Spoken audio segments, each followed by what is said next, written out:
Over my career in child welfare, human services, and youth treatment, one of the most compelling phenomena I've witnessed is the power of shared body state, of the collective client base, to take down entire teams, facilities, even departments. Shared body state is a strong biological process. In fact, renowned researcher Sigal Barsade, who worked with Fortune 500 companies from all over the world, once told me, organizations ignore contagious emotions at their peril. I'm Kelly Rhodes with Body and Behavior Institute. Every organization selects their collective body state based on the product or service they provide. Your product or service collects people experiencing a specific life situation. Specific life situations generate correlative emotions and behaviors. Each person that engages with your staff carry that body state into your organization. If this is your organization and you employ, say, 500 people to help 5,000 people experiencing a specific set of life circumstances, and that life circumstance generates sensations of anger and defensiveness, you can expect those emotions and behaviors in your staff who engage with those clients. Body states are contagious. You can't turn them off, you can't block them, you can't ignore them, you can't compartmentalize them.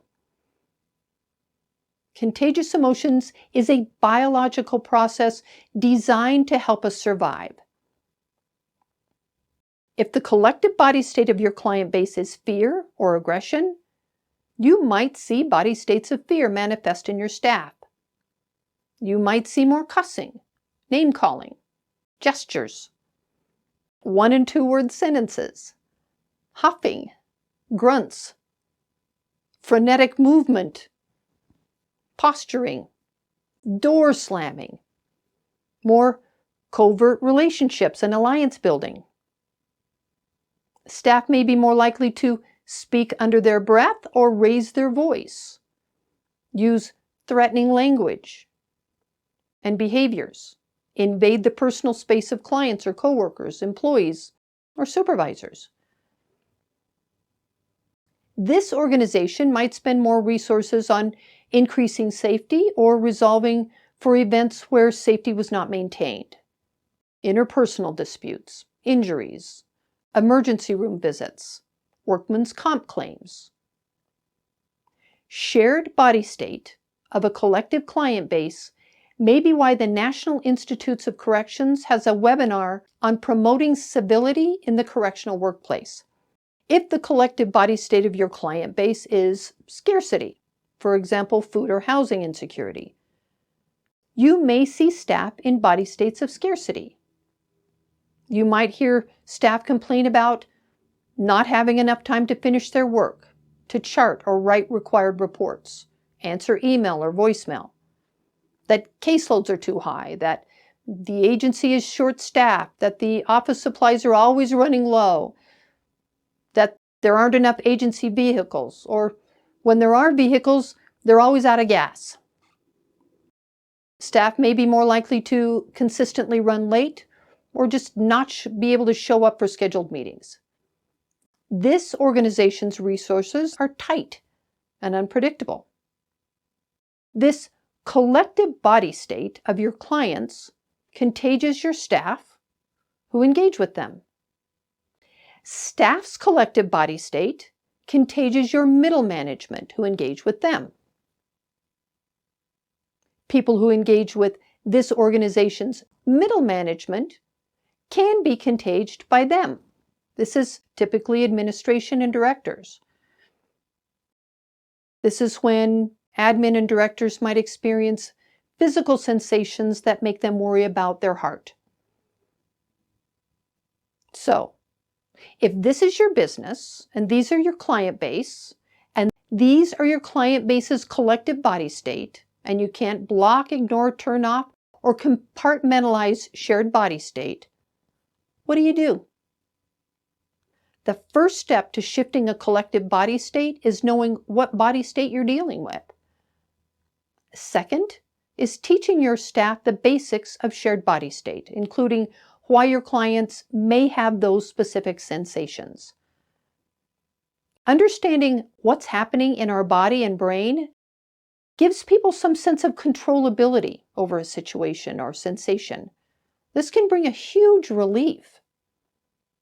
But that's not going to keep the body states from being shared.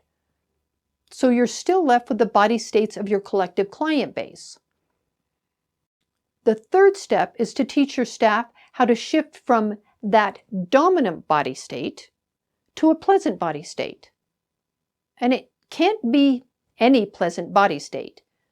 The body state you teach your staff to shift to must be the body state your clients' bodies are trying to get to as they experience their life situation.